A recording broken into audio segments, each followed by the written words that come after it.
all you've been seeing, all you've been hearing about is these guys with masks or black flags who are potentially coming to get you. That's the President of the United States in an interview with NPR. And basically in this interview, he says, we have the ISIS thing under control. He calls it ISIL. We have the ISIL thing under control. Don't worry. Our policies are working. And what we really need to do is just explain to you better what it is that we're doing. Joining us now on the line, Fox News national security analyst KT McFarland. KT, do you have confidence that the president gets it when it comes to the national security threat that is posed by ISIS? No. But I would say that what worries me is every time he comes out and says, look, we've got this under control, something bad happens. When he said a year and a half ago, ISIS, the JV, well, then they defeated the Iraqi army and established the caliphate, which is greater than the size of Great Britain. Then he comes out and says several months later, a year later, he says, it's contained, it's only a Middle East problem, and we've got it contained. Oops, then happens Paris within hours. And then he says, well, it's not a problem for the United States. And then we have San Bernardino. And now when he says, well, it's not an existential threat to the United States, well, maybe not, but I'm just concerned that every time it's like whistling past the graveyard. Every time he whistles past the graveyard, it seems something happens that's bad. I'm not saying he's causing it, but it's just a weird coincidence. But he says that the problem here is that we're doing plenty. We're doing the right things. Yeah. We have the right policy. We just haven't explained it to you. So it's not really a problem with how we're combating terrorism. It's a communications issue. Well, it's a PR issue. And then he follows it by saying, in any way, history will show us right because the great arc of history bends in our favor. Well, maybe, but again, the presidents that I've worked for, if they have to start resorting to saying the policy is right, the PR is bad, or you may think I'm wrong now, but just wait 20 years, it'll show I'm right, that's usually a sign of real desperation. And if you look poll after poll after poll, Republican, Democrat, conservative, liberal, there's a real anxiety in the United States about domestic terrorism, about refugees that might have terrorists hidden among them, and sanctuary cities where there seems to be an increase in violence. And the president's dismissal of that and refusal to address it, and when he addresses it says, it's a PR problem, makes us even more anxious. So he's feeding the anxiety instead of quelling it.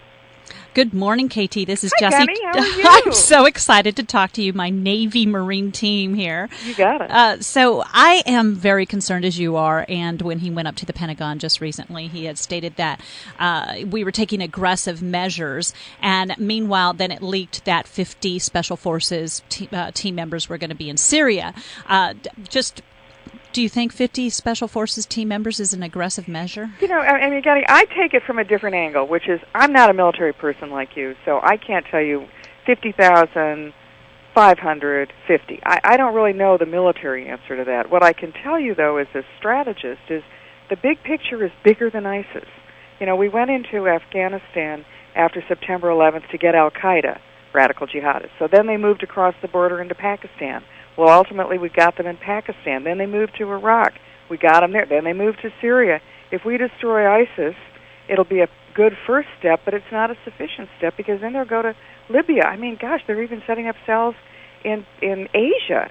So I think it's a bigger problem than a military problem. The military is part of it, yes, but it's an economic problem, and it's an ideological problem, and it's a religious problem. And until we use all of the elements of national power, hold our nose and have allies that we might not otherwise like, but like we did in World War II, have to make alliances with unsavory characters to defeat an even greater threat, then I think we're going to always be a step behind.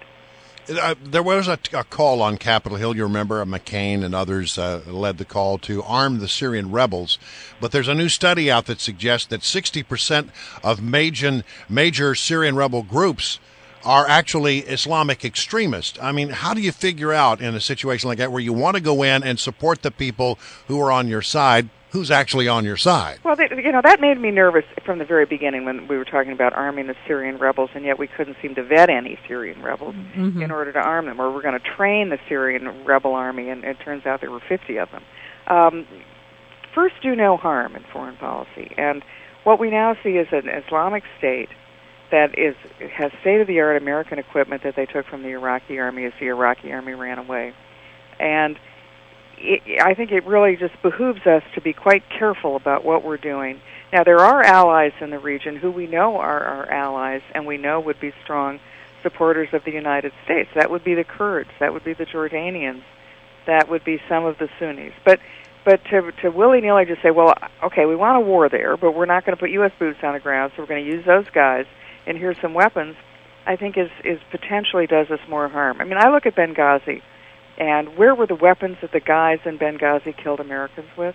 A lot of them were stuff they took from Gaddafi, that stuff that they took even from American supplies. So first, do no harm, and I'm not sure that we know who these rebels are, and I'm very loath to put weapons in the hands of people who might turn around and fire at us. So real quickly, KT, right now we're finding out that ISIS is now in Afghanistan and trying to challenge the Taliban for control there. Let them go at it. Isn't that great? That's why I wanted to ask you. What's your view of that? Well, you got two enemies fighting each other. Do not try to stop them. Good advice. When your enemies are fighting, stand back and do nothing. All right. That's good. KT McFarland, always a pleasure. Good to have you. Thank you. It is now 7:44 on WMAL.